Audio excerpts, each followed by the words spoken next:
Joseph McCarthy was a master manipulator. For years, the Wisconsin senator helmed what was known as the Red Scare of the 1940s and 50s. During this time, he put into practice what we call McCarthyism. He caused the American public to believe communism had infected the innermost parts of American society through his rhetoric and intense hearings. He went to Marquette University studying as an undergraduate as well as earning his law degree. The Marquette University Special Collections and Archives is also home to numerous articles of correspondence, manuscripts, and files from throughout his Senate career.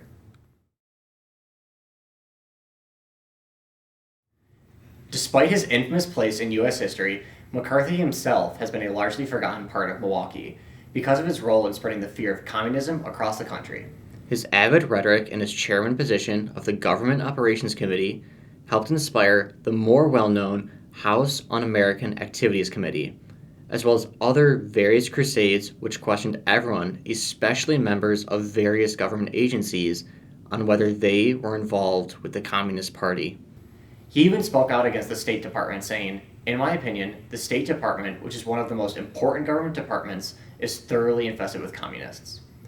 Joseph McCarthy saw himself as the savior of democracy and the American way, even going so far as to speak of himself in such a high regard by saying, "Happily, the spark has finally been applied," referring to himself as that spark to burn away communism.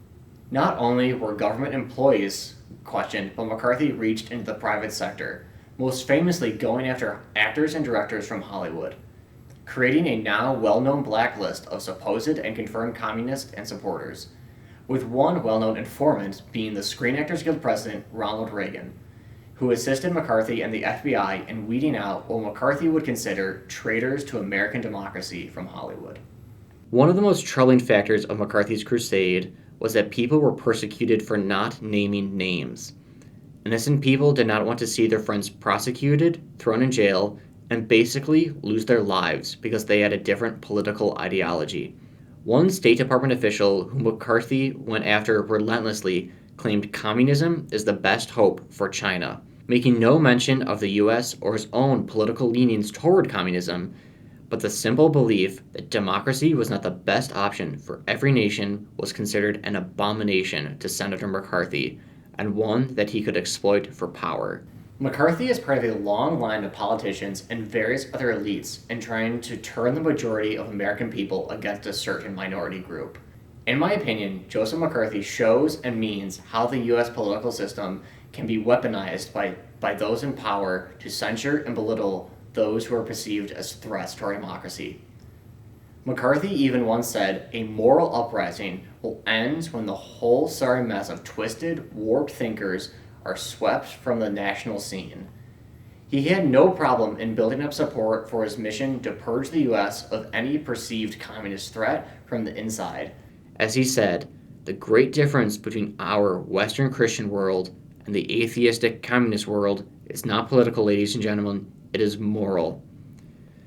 This quote appeases both political parties, emphasizing the point that communism is not a Republican versus Democrat issue, but an issue based on good versus evil. Like many others before him, McCarthy used his political power and popularity to put the blame on other people, thus empowering him even more. We have seen and will see people in high-powered positions do what they can to find a solid base of people to blame for their misfortunes of our country and the world. Marquette University plays a pivotal role in McCarthy's history. As previously stated, he went here for college and received his law degree. He has also been called Marquette's most notorious son by its students.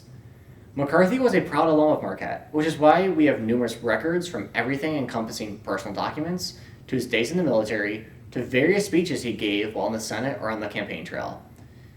Not until recently were all the documents available to the public. The reason being they stayed sealed for so long was due to various legal matters. McCarthy's widow donated all the items, but had them remain under seal. Upon her death, it was a legal gray area as to whether the documents could be made public, but it was decided that her new husband had the rights to withhold their disclosure. Before he died, he opened many of the documents that were already made public through the press or his Senate, but he still kept a majority under seal, and they stayed that way until McCarthy's daughter passed away, which happened relatively recently, opening the remaining documents. The United States will always be divided because we are a nation built on various minds, ideas, and values, and there will always be people in power who want to exploit that division. But I think what is important to make of this, and what we can say about it, is how McCarthy turned into the bad guy.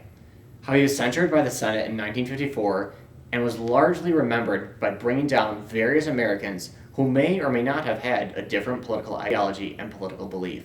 Now, McCarthyism is essentially remembered and synonymous with a witch hunt. This is what McCarthy's story shows: how those with strong power base can quickly lose it, and that history remembers them mostly for the purpose to tear people apart.